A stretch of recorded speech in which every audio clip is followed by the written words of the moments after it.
We've chosen deliberately not to borrow. Circumstance. People ask me, how do you do it without borrowing and with the difficult circumstances? And my answer is that we are doing so because we are executing the most austere government ever. As I speak to you, I'm not taking any salary. I'm not paid any salary by Anambra State government. Even the First Lady of Anambra doesn't have any official car. She still drives my personal vehicles. We are executing the most austere government ever and directing resources, cutting waste, cutting the cut of governance to bare bones, and direct, as has been said, for 2 years, despite receiving about 25% in real terms or in dollar terms of what was in the past.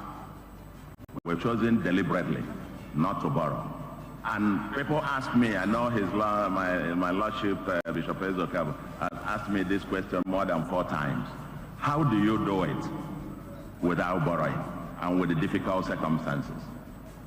And my answer is that we are doing so because we are executing the most austere government ever. As I speak to you, I'm not taking any salary. I'm not paid any salary by Anambra State government. Even the First Lady of Anambra doesn't have any official car. She still drives my personal vehicles. We are executing the most austere government ever and directing resources, cutting waste, cutting the cut of governance to bare bones, and directing resources, prioritizing them to what is the most important for the people. Really interesting take on governance. I mean, we've been talking about leadership by example. Could this be it?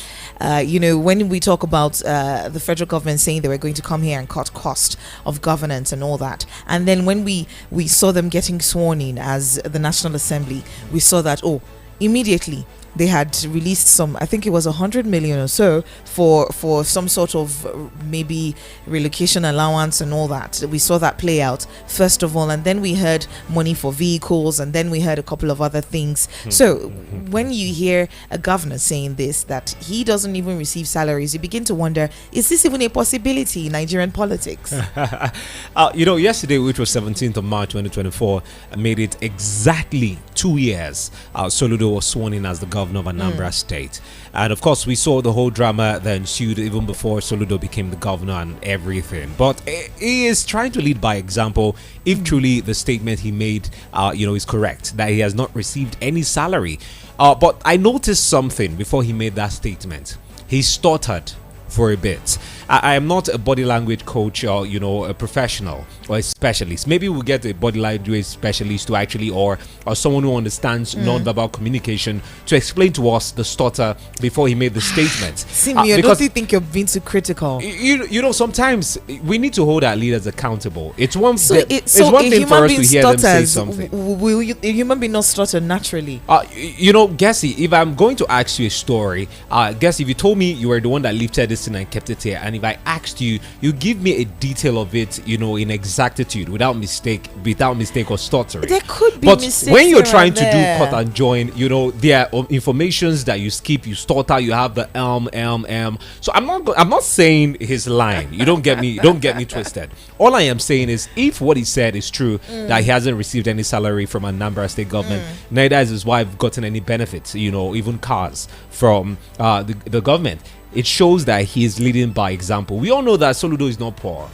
He's the former governor of the central bank. Exactly. And even before becoming the governor of the central bank, Soludo is someone who has solidified himself in the economics of Nigeria. So he knows a lot of things. He has made money for himself. So if he has done this, I think it needs to show other governors the template of how he has been able to do it for 2 years without without taking salary loans and without taking salary. Loans. Exactly. Well, maybe the accountant should come and give us a breakdown of what exactly is going on in Anambra State. But it isn't impossible, because if you look at just how wealthy Anambra is, the potential in Anambra State, you'd know that it's possible that maybe his businesses are as lucrative as he's saying them to be. Okay, yes. Well done to him. And of course, still talking about who said what, let's get to listen to the president make a statement at the iftar, that is the breaking of the Ramadan fast. The president actually met with some governors, and he made a resounding statement encouraging all the governors who was present at the breaking of the fast to set aside politics, party politics, and build Nigeria? Let's get to listen to President Tinubu make the statement. Corresponding positively to the call. And what I just need to see and push for is the promotion of the message of this month of Ramadan. And coincidentally, to the Christian community of faith, we are in lengthened season. The overlapping period is very valuable to all of us. I wish to utilize it to pray more for our country and be good to one another and our neighbors. I didn't see Governor eating at all. Ebony, did you eat?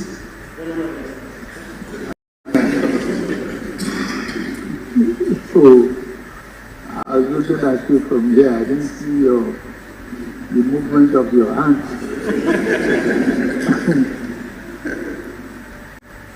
To all of us, I just need to say again, since we recognize the need to build the nation together, the politics. Okay, anyway, the statement of the president, was quite lengthy and we couldn't take all of it. But basically what the president was trying to tell all the governors was that, since they recognize the need to build the nation together, he went on to say the time for politics is over. And it is now time for governance. He said this right after the swearing-in ceremony, and is saying it again. And we hope that the government, especially politicians, governors, presidents, even those who were part of this iftar, recognize the need to set aside party differences and run the nation as they should be. Do we see the politicians doing that ever? Have we seen them, not politicize every single thing? Anyway, that is still left to be seen, but don't forget that we'll be joined in a bit by El-Rufai Seni, and then right after that, Larry Oguego, who is standing by, will be joining us as well. Front page review will kick off proper in a bit, so do stay tuned. Don't go anywhere. My name is Gesere. I am Simeon Sunday. Good morning. Breaking news on VOP 96.1 FM. Sports. The Greek god in Rome! Business. The exchange rate will begin to move towards its purchasing power parity value. Health. Help the patient as much as you can. Politics. Everybody knew that I was just managing. I withdraw that statement. Each day you open television, wicked. Let's be poor. Breathe. Security. We're making some arrests already, and we can assure Nigerians that we are on top of the game. And your voice. But immediately they have some more, the story will change. Talk of lights, talk of good roads, talk of some other things. Bad roads, they should try and do something to it. The Morning Ride. Weekdays from 6 a.m. Voice of the people. Now you have a voice. We bring you all the big stories and what's behind them. Politics, business, sports, news, all on VOP 96.1 FM. Now you have a voice. It's thrilling, controversial, heated, thought-provoking. Catch Rufai Oseni. Came here to misrepresent the facts today as regards subsidy removal. Kesire Aqua. Report was that $9 billion is lost yearly to illegal mining. And Simeon Sunday. If you know something of this nature is happening within your community, why didn't you raise an alarm? On the Front Page Review, weekdays at 7:15 a.m. Now you have a voice.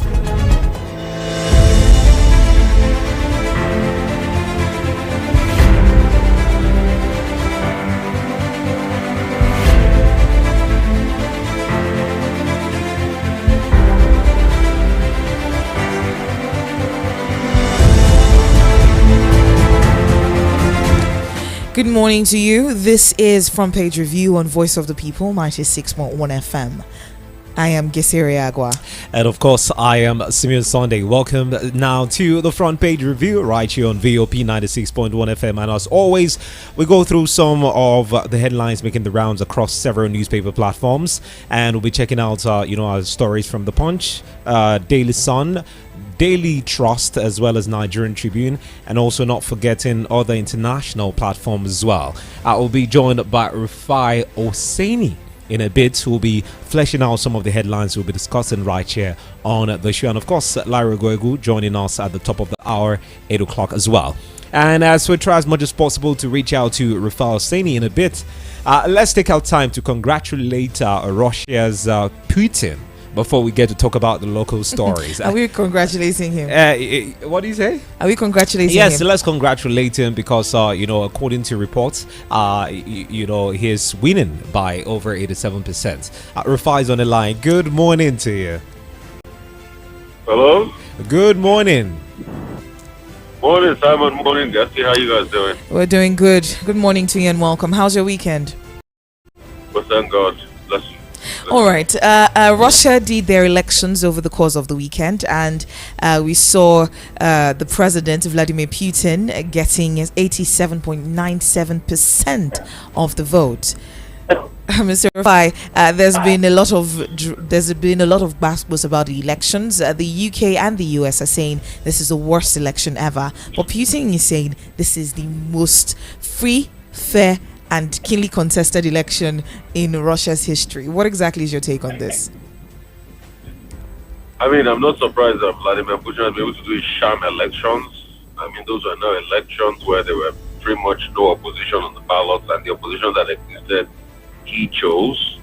And for me, what I will really look about that election is the opposition to the election, which happened in that part in the Belgrade and other parts. So, I mean, Putin can continue this sham he calls democracy since he took power in the early 2000s. He's taking Russia and put it under his wing. But you should remember, no dictatorial empire lasts forever. And we've seen them come and go. We've seen Ceausescu, we've seen all of them. So, time will tell. Still talking about Putin before we move on to local issues. We've seen that most of his rivals, especially strong critics, most of them, they are either in jail. And the case of Alexei Navalny, who even died in prison sometime last month. Looking at all of this, some have said it culminated to his victory because in one way or the other, we've seen his oppositions going underground. It didn't culminate in this victory. Putin was going to win either way. Like Alexei Navalny was alive or wasn't alive. It's not today he's been attacking opposition. We all remember the things that led to the death of Boris Nemtsov. We all remember the things that led to the death of journalist Annika Naposkaya.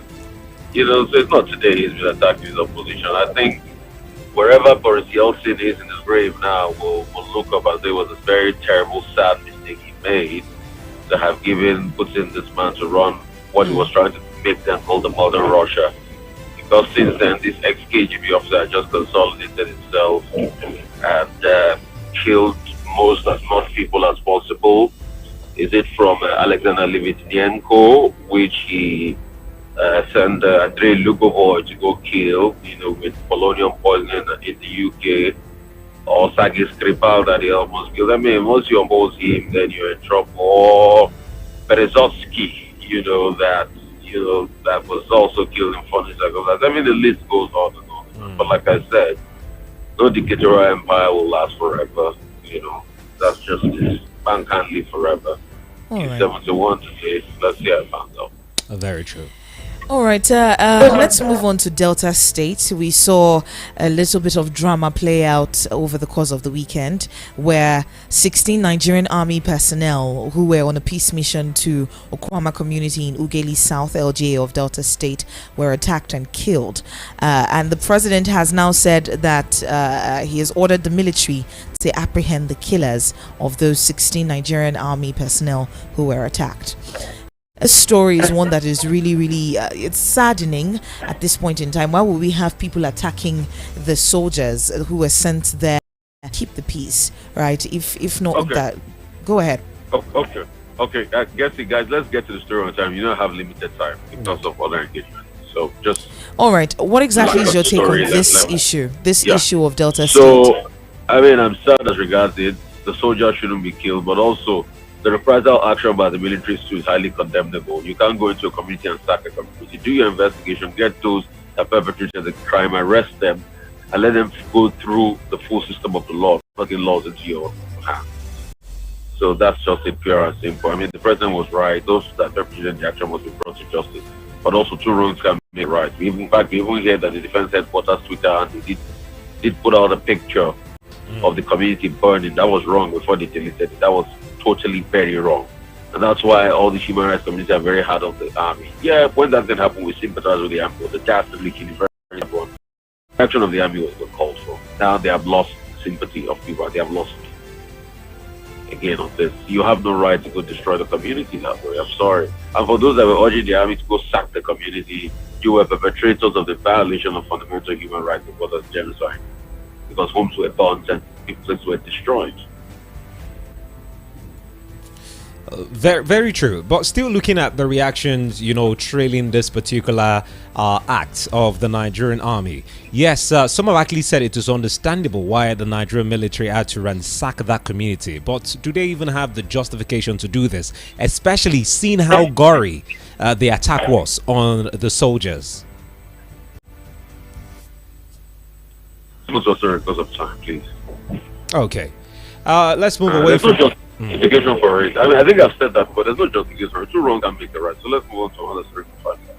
All right, we have Sanu and Nasu vowing to ground varsities, and the federal government is feigning ignorance. There's been this issue of paid no work no pay situation when they were embarked on a strike, but the federal government paid ASU and left out Sanu and Nasu. Now they're saying they're going on their strike whether they like it or not today. Hello. Hello. Hello, El-Rufai. Can you hear me? Hello. Okay. Apologies for that. So try to get to reconnect with El-Rufai sending a bit. But we're still talking about the Nasu and Sanu strike, where they've actually vowed to ground the universities from today. And of course, we've seen the Minister for Education, Professor Tahir Maman, saying he's unaware of the planned strike by Sanu and Nasu. And also have actually come out to say they are supporting Sanu and Nasu's, action as well.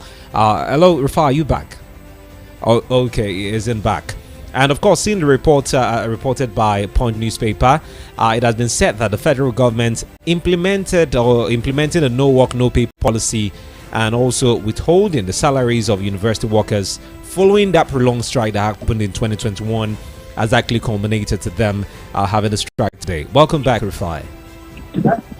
So, I mean, they're going to have their strike based on their demands. So let's see how that pans out in the coming days. Let's see how that pans out. Because I don't know why Outsider was left out of all of this again. Yeah. Okay, let's talk about this particular development in the CBN. And according to Daily Trust, it says there's disquiet in CBN as the governor has quietly retired some of the directors during a Mayfield's era. And now looking at this particular, development, barring any last-minute change, with this being done by Cardoso, will we see anything, fruitful, different come out of the CBN? Or is this a way saying truly something indicting happened, during a Mayfield's era? Hello. Yeah, as the governor. Hello. Yeah, hello. Hello? Yes, we can hear you now. Go ahead, please.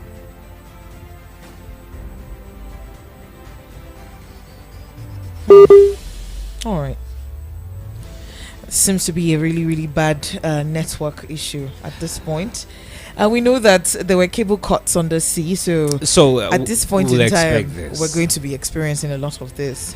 Anyway, Daily Trust reports that barring any last-minute changes, at least 8 directors at the CBN will be served early retirement letters from the Apex Bank this week. and these directors, some of whom were initially redeployed to an arm of the bank, that's the FSS 2020 under the governor's directorate, whose office is located in Maitama, since 24th November 2023, and kept in a sort of pool to await further directive, are being asked to exit the CBN. And of course, looking at this gives some form of flesh to the drama going on between the former governor, Godwin Emefiele, who has actually come under the eyes of the eagle with, cases being filed against him by the federal government of Nigeria, corruption cases that transpired during his time as the governor of the bank. Now, looking at this statement that any barring any last-minute change, we'll have to see some directors who worked under Emefiele been served early retirement notices, by the bank. Will we see anything different from this, or is this Cardoso's way of trying to say, okay, I wasn't part of the whole drama that happened during Emefiele's era, and let's try to cleanse the system?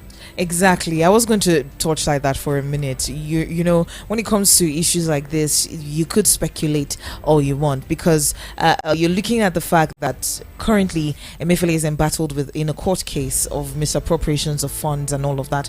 Millions of naira are being thrown in, figures are being thrown into the conversation, and you have to wonder some of the things that he's been alleged to have done. Could he have done it alone, or are these directors also going to be fingered in this particular court case? And is this Cardoso's way of saying, let's try as much as we can to distance you from the system during the investigation process? If the report by Daily Trust and if their sources are correct, this raises some question. Those directors that, according to them, will be served, retirement notices in a bit, or some have even been issued retirement notice. Has an investigation been done, and have these directors been fingered? If truly they've been fingered, with some of the misappropriation allegations against Godwin Emefiele and what happened in the central bank during his era, it is necessary that they come and give us a detailed information on what really transpired in the CBN during this time, and how this, directors who will be retired earlier, what role they played during the misappropriation process as alleged by the federal government of Nigeria. You don't just come and issue a notice of early retirement. On what basis? Is it a case of the civil service where if a junior staff is being promoted over you or is the security agencies ranking officer have to retire, go to early retirement? So is this the case for the CBN, or have they been fingered in one way or the other for the misappropriation allegation against Emefiele? Let's come out, let's not speculate. Let them come out and give us the information of what really transpired and why this early retirement notices to the about 7 directors, as reported by Daily Trust newspaper.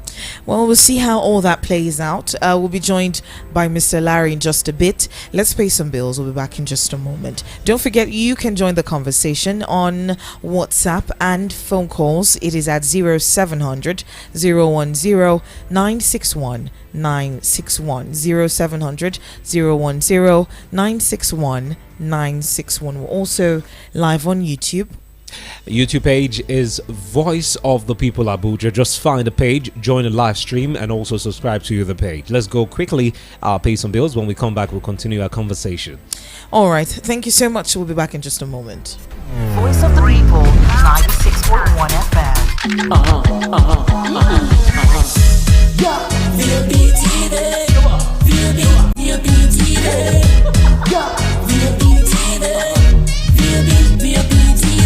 We have been serving you hot and fresh content on radio, and you have been loving it. Now we're taking it further. Catch us live on YouTube at BOP TV for all the juicy content you can't resist. Talk shows, exclusive interviews, news, lifestyle, and more. It's all about you. BOP TV, show up, speak up. BOP TV.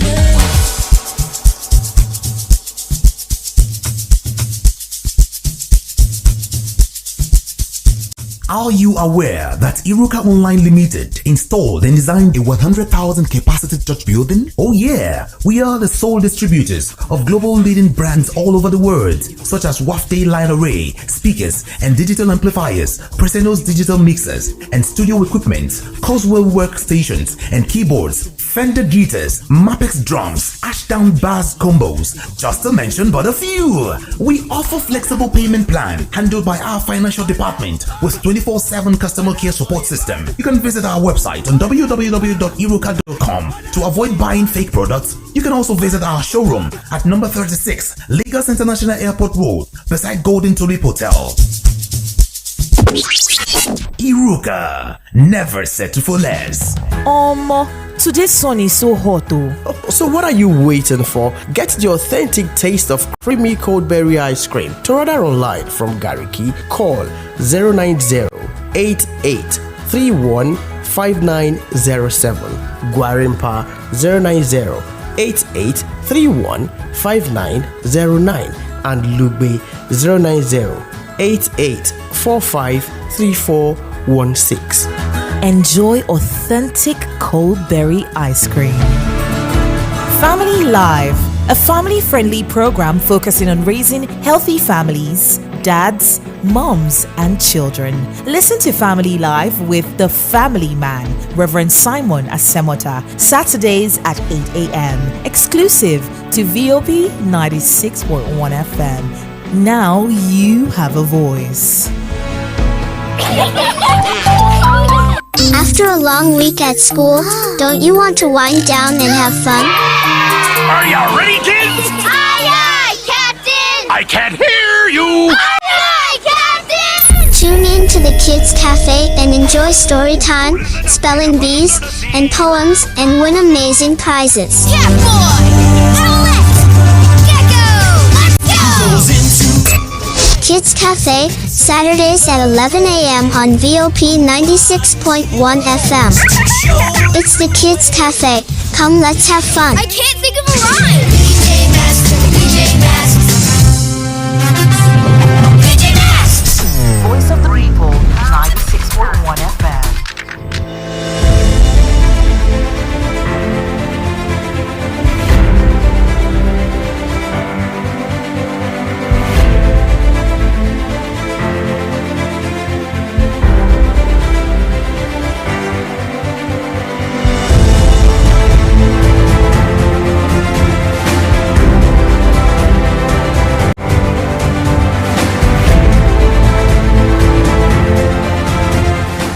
Yo, welcome back. This is still the front page review right here on Voice of the People 96.1 FM. Now you have a voice with us right here. And remember, you can be a part of the show every weekday at 7:30 a.m. All you have to do is put a call across the wall 0700 010 961 961, reacting to any of the headlines you find interesting. 0700 010 961 961, or you can actually subscribe to our page on YouTube and get to watch us live, or drop your comments as well on our YouTube platform. The YouTube page is Voice of the People Abuja. All right, we're joined by Mr. Larry Oguego. Good morning to you and welcome on board. Good morning. It's my pleasure to be here. Good morning, Larry. My friend, you're back on air. Finally. I was wondering what happened. In fact, I almost thought, I think that you don't jack back. I was really happy that. No, I'm yet to jack back. We have to build the country before we jack back now. And if we are jack buying, we are going for holidays and coming back. That's not jack back. You can travel and come back. Don't jack back. Exactly. We need good heads. Yeah, we need good heads, please. Exactly. Anyway, Mr. Larry, let's get straight to it. Let's flesh things out. Let's talk about what happened in Delta State, over on Thursday. And of course, we saw reported reprisal attack by the military, allegedly by so many persons. And now the president have now told, the chief of defense staff to bring the killers of this military personnel to justice. We saw that 16 military personnel were killed in Okwama community in Ugeli South local government area of Delta State.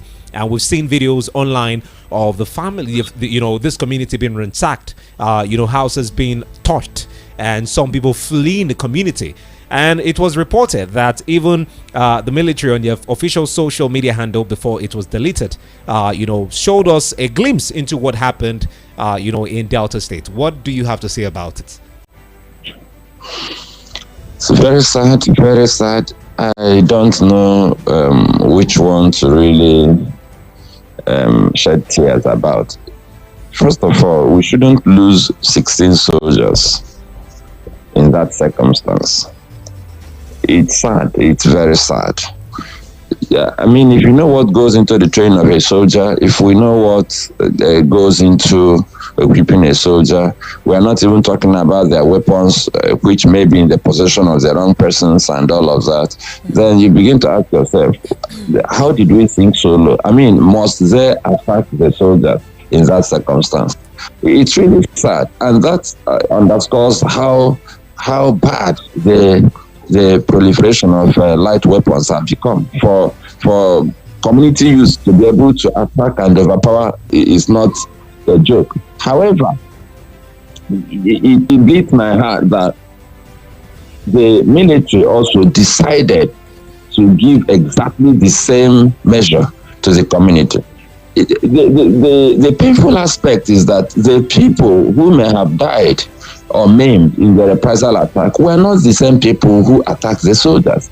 That's the problem with this reprisal matter. That is, some people attack the soldiers, which is sad, which is bad, and they should be arrested. They should pay the full price of their irresponsible act. However, when the military goes amok and then attacks women and children and state houses ablaze, it's very sad. And this is a very good place to remind Nigeria that the military, as much as possible, should be protected from dabbling into civilian disputes. A situation where we have converted our military to police, that is, they are all over the place.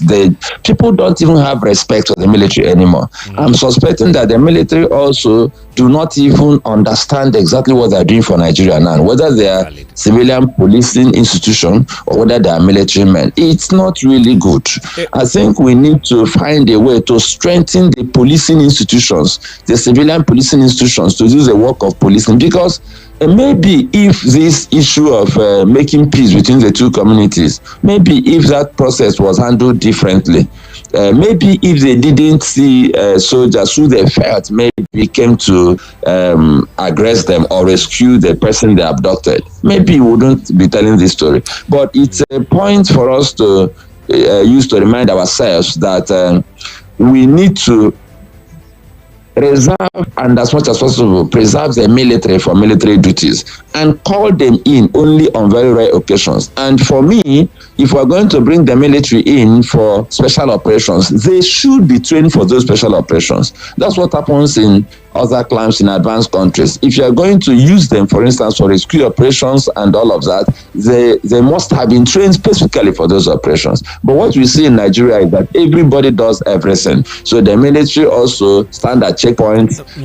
search vehicles, interface with civilians, and all that. And then the police also do the work of the civil defense. Civil defense will do the work of police. Everybody does everybody's job, and I think it's really sad. But I must emphasize that it's very, very wrong for the military to engage in reprisal attack. You don't actually descend to the level of the person who attacks you. I think the military should be more disciplined, but that is the culture of the military. For them, it's war. So if you give me bass, I give you both bass. That is their training. That's their mindset. And that is why we should limit their interface with the public. Military men are trained to fight wars. So if you kill 16 of them, they declare war on you and they will come after you. And that's exactly what they just did. That's one major reason we should limit their contact with civilians. Civilians don't understand. They're not policemen. If you kill a soldier, the average soldier understands that, okay, this is war. You have killed 16 of us. We're going to kill 160 of you. I say that is wrong, but then that is their mindset, and that underscores why we should separate them from civilians and civilians. In the first place, let's talk about the role of the military in all of this, and of course, you touched it because this is one question I've pen down to ask, and thankfully you touched it. But let's flesh it out more a bit. The role of the military in handling communal clashes, this should solely be the responsibility of the police. Exactly. And when you get to ask, see the Nigerian military being involved in some kind of activity that it's solely outside why they were created or established in the first place, you get to ask yourself, if truly the police have actually addressed this properly, would we have seen this happen to our military officers? But that's the big question. Why don't we equip the police to have the capacity to manage all of these situations? First of all, we should recruit enough police officers.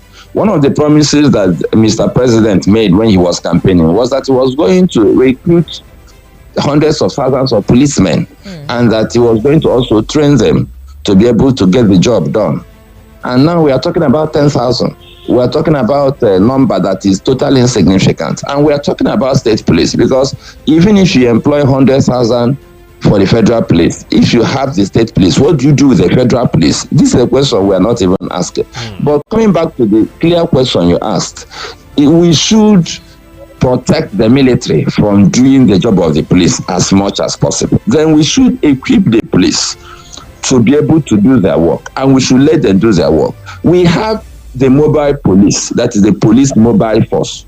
They are specialists in managing riotous situations. They are specialists in managing these kind of situations that we deploy soldiers to manage now. When I was young, the police actually had this mobile police, that's what we used to call the mobile police, that were dreaded. In fact, I remember when I was in secondary school, I don't know who we feared more, whether it was mobile police or the military. And you don't see mobile policemen casually in those days. They were deployed strictly to quell riots or in very difficult situations. You don't even see them. In case of kidnap.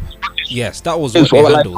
You don't see them walking around and mounting checkpoints. But when these people interface too much with civilians, they lose their respect. They even lose their capacity to behave like security agents. So I think we should equip the police, reinforce their capacity to get their jobs done, and then let them do their work. Because as much as we should provide security, we should not decimate our military. Because sometimes I wonder, so if we have to deal with an external aggressor now, is it the same men who man checkpoints and collect money on the road that we are going to send to go and fight for us? How are they going to fight? So we need to actually equip the police and make it possible for the police to manage internal security. Then on those rare occasions, very rare occasions, where there may be need for the military, a special unit that should be trained for that purpose should be brought in under strict guidance and regulations and standard operating procedures. But the situation where we pull military men from barracks, put them on the checkpoint, and then you see a lot of people complain. I don't want to go into that because this is not a good time to begin to remind ourselves of the kind of things that happen at military checkpoints, because they are not supposed to mount those checkpoints, and they are not trained for it. So I think we need to restore the capacity of the police to manage internal security. That would be better for us than using everybody to do everything. Okay. All right. There's been a very increased spate of kidnappings. In over 1 week, we've seen 800 people who have been kidnapped. So we're seeing tension in schools as these kidnappings continue. Safety of school children is again under scrutiny as we're seeing bandits carrying out audacious attacks across the northern part of the country. How much of a concern should this be for Nigeria, especially in the fight for education of children? Right, we've been here before during the first incoming of the Boko Haram. We saw that play out where there was an incessant attack on school children. Right now, we don't know if it's an issue of vulnerability of the children or it's an attack on the education system. It's worrisome. It's very sad that we can't even send children to school anymore. And we must begin to look for solutions beyond announcing that the people who perpetrated these dastardly acts must not go unpunished. that they must face the full wrath of the law. I've always said that this thing sounds like a broken record because they are neither apprehended nor do they face the wrath of the law. They don't even face the half wrath of the law, how much more the full wrath. So I think we need to get to that point where we become more detailed about nipping these attacks in the bud. We need to be intelligence-led, intelligence-driven. We need to preempt attacks, not in the sense of saying, oh, they will attack this school next. But the point is, there's a pattern I've noticed, and we have all noticed. The attack will respond, and then the attack again will respond, and then occasionally we go and bombard one bush or the other. There is no coordinated solution because most communities know where these bandits are. I've said it before, I'm saying it again. Even in the southeast, in the north, in the north central, northeast, northwest. If you ask the villagers, they'll tell you that in that forest. You know, we forget that they're not spirits. They get supplies, they get food, they get water, they get medical supplies from communities. So the people know where they are. What we need to do is to do a little more intelligence-led management of the situation. But it's not working, partly because we are being used to the knee-jerk approach in Nigeria for every situation. Every situation, what we do is action and reaction, action and reaction. We rarely sit down, get experts, create a think tank, and then create solutions to problems. It's terrible because we are talking about being the nation with the highest out of school children, and then we are creating circumstances that will get to a point probably where even people who ordinarily should go to school because their parents can afford it, because the schools are available, will not go to school because what's the purpose of going to school to end up in a bush and then people will start contributing for ransom?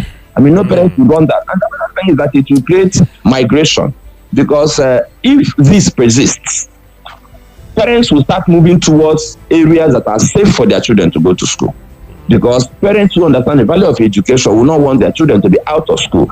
So we're going to begin to see pressure on primary schools and secondary schools in communities that are perceived to be safe. And I can also comfortably predict that as that migration happens, then the bandits will also begin to think of how to attack those other schools. I mean, if they could attack a prison in the Federal Capital Territory and release suspects, they can attack any school really if they choose to. But we need to find a way to decimate their capacity. They use communicator gadgets. Whether you use telephone or high frequency radio, whatever you use, these things can be intercepted. We know. Whatever you use can be jammed, intercepted. They communicate with people. They have suppliers. They are not spirits. So I think we need to understand that this is a terrible situation. People are beginning to lose confidence in the capacity of the government to protect them. And when people lose confidence in the capacity of government to protect them, what they begin to do is to now go under the protection of the people they assume are stronger, and that is the bandits. Okay. And when they go under their protection, it means that they begin to pay them protection fees and all of that. And when that happens, they become more empowered and more emboldened. So I think the government must ask fast. Mr. President must act fast. It's not a matter of holding fancy meetings. People who are competent should be appointed to do these jobs. Those who don't have the brain power to do it should be asked to move aside so that people who can do it should sit in the saddle and get the job done. It's not the time to play politics or make appointments on the basis of patronage. No. Okay. We have a national emergency, so we have to deal with it.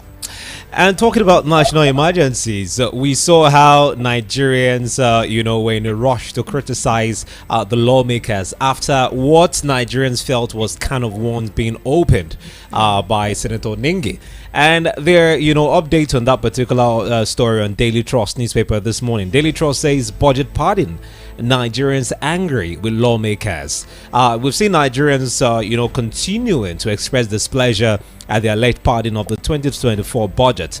Some are concerned about the huge figures involved in the allegation, while others are alleging that the Senate attempted to sweep under the carpet the allegations, and also with the suspension of Senator Abdul Ningi, who represents PDP in Bauchi State. Now, looking at all that have transpired so far, there were allegations of pardon to the tune of 3.7 trillion naira. And right after the allegation, became public, we now know that certain amounts were being given to lawmakers as for constituency projects. Most of us never even knew how much they were being given. We just knew that lawmakers were giving money. Some came out and said they were giving 250 million. Some saying they're giving 500 million. Some say they give 1 billion. So when we hear so many statements like this, Nigerians are like, so you guys are giving monies like this, even on a monthly basis, and we are seeing nothing being done in our constituency. Now Nigerians are upset. I've seen a couple of reactions from some Nigerians. Mr. Larry, I know you've talked on this, some time ago. What do you have to say about the anger? Is it justified, from Nigerians? I don't think Nigerians should be angry. Why so? Why? We shouldn't be angry. With 212 billion naira for street lights. I'll give you at least 2 reasons why we shouldn't be angry. Okay, go ahead. The first is that anger doesn't solve problems. When you're angry, you're irrational. I tell people that they shouldn't agonize. They shouldn't be angry. They should organize. Okay. So anger is not a solution. The second reason why we shouldn't be angry is that we aid and abet this kind of behavior. As a people, you see, I asked a question before now, and nobody has provided the answer. Does it mean that without Senator Ningi, that nobody could have told us that all this was happening? We have people who are not senators working with the senators. They have friends, they have family, they have aides, they have secretarial staff. We have people who know that they were taking our money all this time, and they kept quiet because they were getting crumbs from the table. How do we respond to thieves in Nigeria? How do we respond to people who steal our money? When their convoys pass, what do? Don't we clap for them and say, my convoy is bigger than yours? Your governor is following your hand. See his convoy, 2 cars. See my governor's convoy. Hey, our state is rich. Isn't that what people do? So on one hand, you praise an irresponsible leader for stealing your money and flaunting wealth. On the other hand, you're angry. Why are you angry? If we are genuinely angry, our anger should manifest consistently in our refusal to allow these men to continue to behave like this. When they bring those cars to public functions, we should shun them. We should get to that point where the convoy comes in and all of us walk away if we can't do anything else. Let's get to that point where we're reminded that Mr. Larry, if you walk away from the convoy coming, does this stop these legislators from doing what they are used to doing? Let me explain what I mean. Okay, they drive those same cars to come to our communities to take chieftaincy titles, and we stay there and we take wine from them and take food. See, what I'm saying that we need to protest at different levels. Our anger should be properly channeled if we must be angry. But I believe more in thinking through my problems and then trying to solve them. We shouldn't be angry and just express our anger. See, this thing is going to pass like the others because we are just angry. After some time, the anger will be dissipated, and then they will chop their money, and then we'll wait for the next time we'll be angry. And for me, really, the anger shouldn't just be about the fact that they are taking our money, but it's also about the fact that they are doing it with impunity, without any consequence. These guys are driving our schools. They are driving our hospitals. That is, it takes less than 160 million to build a community hospital, and you're driving it on a road, and you're driving it because the road is bad, and you made the road bad through your negligence of your duties as a politician and a leader. So your solution is that you go and buy a car with 160 million. You are driving our security. Because you couldn't provide security for the rest of us, you go and buy an SUV that is armor plated with 500 million, and you're driving our own security. So you leave us to the mercy of kidnappers and bandits, and then you fortify yourself with an armor plated vehicle and troops and policemen, and then we are just angry. We need to get to that point where we express our anger beyond talk. I'm not saying that we should riot. I'm just saying that we should not cooperate with our oppressors. We are cooperating with them. It is people that type those memos and they don't tell us. It is ordinary Nigerians that position themselves to be like politicians who work with them. And then when the Ningis get angry and tell us, then we also get angry for a few months and then we go to bed. We need to get to that point where we organize. These guys organize. After all the anger and then after all the show of shame, where they were bickering about, I didn't get 500 million, I got 200. He got 1.2 billion. No, he got in public. That's how embarrassing it was. After all that, what do? They go home and say, but bros, shouldn't have said that. No, this thing is going to be bad for us. So they organize. That's why they're able to continue to rape us. They organize consistently. But the oppressed rarely organize because they have the mind of slaves. They take whatever they are given. We need to begin to think. It's not the time just to be angry, but if you are angry, channel your anger so that you use it as fuel to inform your actions. We need to get to that point where even when we are hungry, we should refuse food from the wrong persons. We need to make them ashamed of the fact that they are driving our schools, driving our security, driving our education, driving our welfare, driving our food. We need to get to that point where we demonstrate our anger, not just sit down in our living rooms and make phone calls and then type things on social media. Then after that, they forget, then they steal again. I think we need to demonstrate how we feel. But beyond that, I think Mr. President, if he's serious about issues of concerning corruption, should direct ICPC, because we are talking graft graft here. ICPC should sit down and take a detailed look into this issue of sharing money. That they just sit down and practically partition our money among themselves. It shouldn't continue. EFCC and ICPC should move in and get to the bottom of this matter. And even screen these constituency projects to know whether we are getting value for money. They are not contractors. They are supposed to be lawmakers. And I don't agree that they should be turned into There's no justification for this constituency project madness. Money should be appropriated. The relevant ministries should do their jobs. But they can nominate projects and suggest, oh, come and do this in my constituency. A situation where they collect the money is totally unacceptable. Totally unacceptable. Okay, let's move on. Let's talk about Kogi State for a bit. We've seen the drama playing out with the former governor, who some have alleged that he is still the pseudo governor. I don't know why some Nigerians are saying that, but according to the report on Daily Sun, they say CSOs, lawyers say charging ex-governor Yahaya Bello for crime predating his tenure reflects desperation without due diligence. Some civil society organizations, even human rights lawyers, have now called on the EFCC to save the image of Nigeria by not prioritizing political battles that are counterproductive to the robust anti-corruption policy of President Tinubu. We saw the statement, by the Kogi State government over the weekend, where the governor, through a spokesperson said that, the EFCC is looking for what is not missing. That Kogi State hasn't said, haven't gone through the books of the government or the state, that they haven't seen any money missing. So they don't know which one EFCC is looking for with Yahaya Bello. Now, looking at this, is this a case of, the successor supporting the predecessor, or in a way, some say shielding the predecessor from investigation? Well, I'm not surprised. This is a man who, according to reports, actually said that if I give an instruction and my predecessor gives another one, follow the instruction of my predecessor. This is a man who said, oh, I'm the governor, but he's the boss. So what he says goes.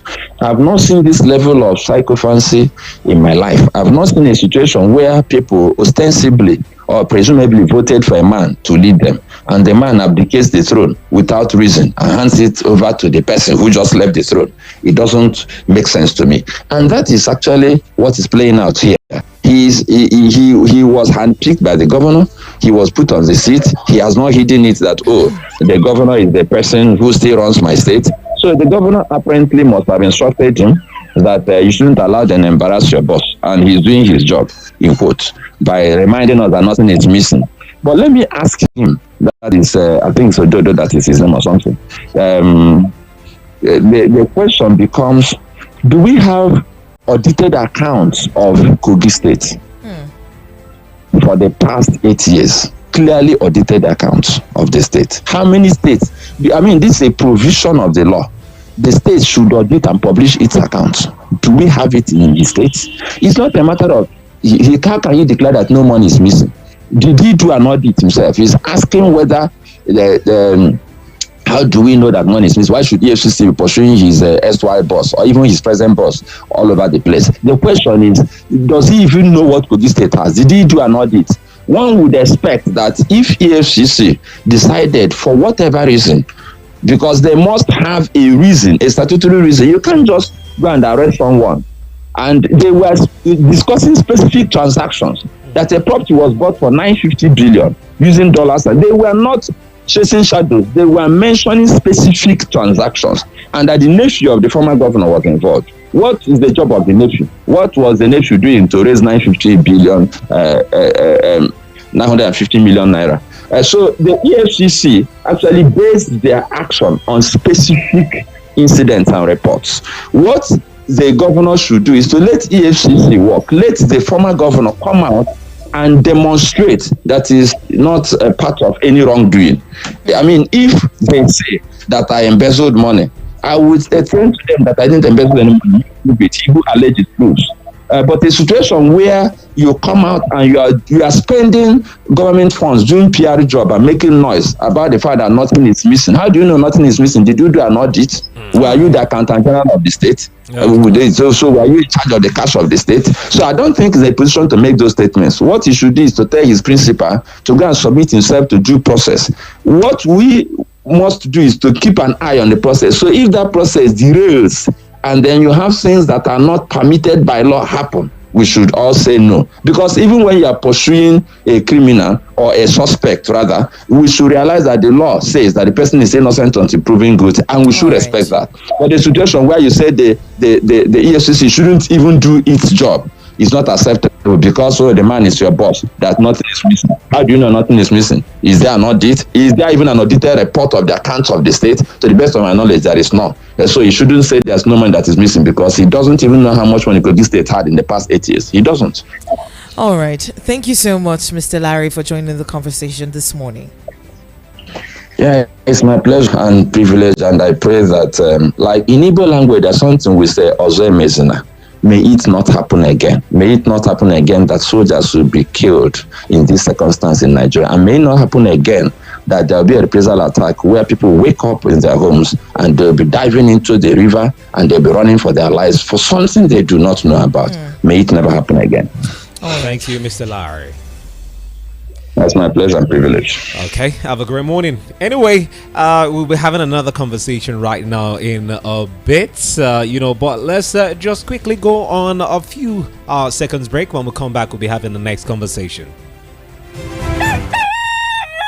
Bye there. Inakwana. Good morning. Ilahiala. Ekaro. Obohia. Good morning. Mewo. Edio. Tutuama. Keideo. Good morning. Rise and shine.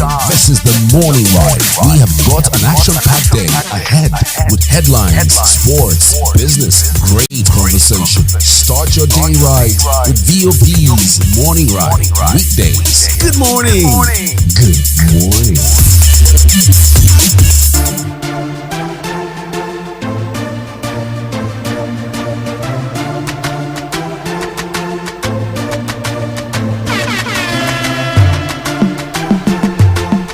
Welcome back. This is still the front page review on Voice of the People 96.1 FM. We've got Ebuka from BD Swiss in the studio with us this morning.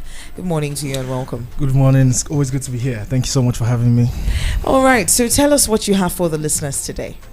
All right. So I'm back again with BD Swiss. Yeah. And then we have been, for the last 2-3 months, running a wealth creation seminar. So basically, first of all, BD Swiss is a reputable financial service provider. What we do is that we provide a platform where you can trade digital financial assets like currencies, commodities, and stocks. All of that on our platform. Now, our aim is to empower individuals to be able to trade and be consistent and become fearless traders. So we're building a community of informed, skillful, and knowledgeable traders. To do that, we have organized a wealth creation seminar, which we have done for the past 3 months, to inform and to build, and to train people on the financial market, especially the forex market. Now, the next wealth creation seminar will be happening this Saturday. That is the 23rd of March. 2024 the BD Swiss Abuja office, which is located at 25 Undola Crescent, Wuse Zone 5, and the time is 9 a.m. All right. So wealth creation is something that a lot of people have talked about for over the years. Like they've talked about it, even though we don't really know how rich some of these individuals who they just come and say aspire to perspire and all that and all that. Yeah. But what makes BD Swiss different from every other every other brokerage firm out there? I'll say it's the people that are in BD Swiss, because BD Swiss is just a consensus of the people. The results that you get from BD Swiss are the people that are in the BD Swiss. BD Swiss is a name, but the people make up BD Swiss. So the excellence of the people and competence of the people in BD Swiss, all right, is what makes us different. All right. For example, I always say that trainers, forex traders are very different depending on their experience and what they know and how knowledgeable they are. Now, the people in BD Swiss have been an experienced bunch of people that really truly know the intricacies of the market, really know what exactly it is that they should do. All right, you were saying something about people come online and talk about the market and we don't know how rich they are. You see, when people talk about the forex market, the financial market, many times it's based on an ignorant statement. So you hear people say, "Oh, you're talking about forex. How much have you made?" That's a very ignorant statement. I'll tell you why. Because people think that they don't understand what consistency means. You see, when we say we want to train you to be consistent in the forex market, consistency means grow your account from, let's say, $1 to 1.5 to 2 to 3, no matter what the capital is. You get? Now you see, as long as you are making progress, you are a consistent trader and you are profitable. All right. Now, where people miss it is that they think that the financial market is a game where you come in and then with your $100, and we have that kind of very funny stories. People just come in and say, "Sir, how can I make $1,000 per month with $10?" This is not a shrine. This is not where you. This is not where you. This is not where you give you charm. All right. This is not magic. There's a process. There's a skill. There's a plan to get this done. All right. There's risk management to save your account first. So there are processes to this thing. But when you say you're a consistent trader, someone can have $10,000 now, all right, and then make 20K tomorrow and lose everything next tomorrow. He is not a consistent trader. All right. Now, so what does the consistency? The consistency means that you are progressing. Your account is growing. Not that you make this today, you lose everything tomorrow. That's not a consistent trader. You're not profitable. You're not skilled. Because being skilled means that you can manage your resources. That's why we say capital preservation first and then growth. So you save what you have before you look for what you don't have. But as long as the person is making money, all right, consecutively and consistently, he is consistent and a profitable trader. So just like any business, the financial market is like that. Just like you open up a business and you don't expect it to just skyrocket. There are processes to that. That's the same way. It's just that there's a different mindset when it comes to forex. Oh, you can turn this around, and it's the fault of many people on social media. So they come out and then they do a lot of stuff and then show you what is not true, and then you come and then you find out that eventually this is not true. Why is it that they're getting these results? Generalize. Yes. And then why is it that they're getting these results and I'm not getting it? So that means there's something that is wrong here, or maybe there's something about me that I do not know that they know. All right. So this is what happens when people talk about the forex market like this. It's just based on not understanding what it's really about. Yes, and because they've been sold a wrong narrative. Yes. So in other words, those who are other people, not BD Swiss now, yes, who are into this are the ones who are probably selling the wrong narrative about those who trade in the financial markets. Now here's the thing, there's a huge industry about this. Okay. Now BD Swiss stands out in that we make sure that, number one, you are knowledgeable, you understand, you are aware of this 7.5 trillion market. Then we teach you the mindset of trading and tell you this is exactly how you should think when you are trading. It is not, that's why I mean, when people come to my classes, I tell them, throw away everything that you have heard. Let me let you know what this thing is about. Then you would now decide if this is what you want to do or not. So we don't just bring it out to them and tell you, hey, this is this, do this, do this. No, we show you this is how this thing really is. So transparency. Right? Yes, exactly. All right, so we show you that, and then we let you. This is why we first have a seminar, all right, to make you aware. All right, then we now have a follow-up 5-day workshop. So after you hear us in the seminar, if you're interested, then you will now sign up to now get the 5-day workshop. This is why we are structured this way, to make sure that people truly understand what this is about, and then they can venture into it. Okay, before we talk about the seminar and also give us the date, the time and everything, let's talk about the place of mentorship in businesses like this. Yes. You know, sometimes we've seen other people who handle portfolios like this just throw you into the waters and then you have to find your way around it. Yes. No proper mentorship, nobody to walk you through the process. That's right. And tell you how you should properly operate within the financial market. What does BD Swiss do differently to mentor those who are underneath it or within its portfolio? Okay. Now, someone said this because this is not from me. Mentorship is the shortcut to success.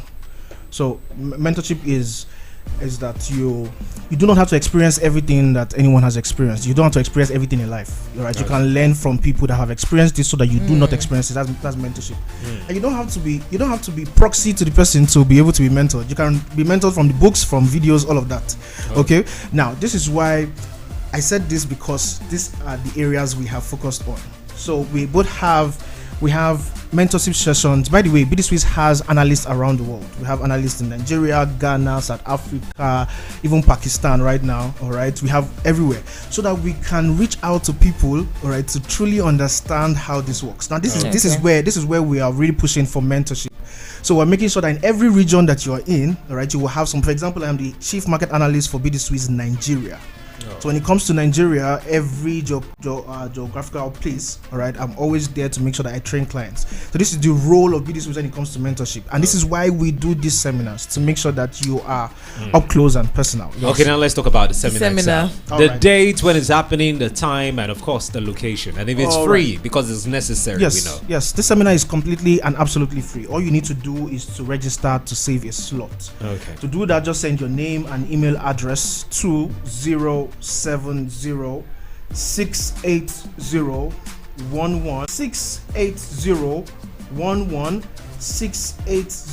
And the seminar will be holding at the BD Swiss Abuja office. Now, this is located at 25 Undola Crescent, Wuse Zone 5. The date is this Saturday, the 23rd of March 2024, and the time is 9 a.m. All right, thank you so much. Just to reiterate, the venue is at 25 Undola Crescent, Wuse Zone 5. You send your name and your email address to the number 070-680-11680. All right, thank you so much, Ebuka, for having a conversation with us. Thank you so much. Thank you for having me. All right, to you listening, good morning to you, and have yourselves a wonderful, wonderful work week ahead. Coming up at 8:30 is Sports Bit. My name is Gesere.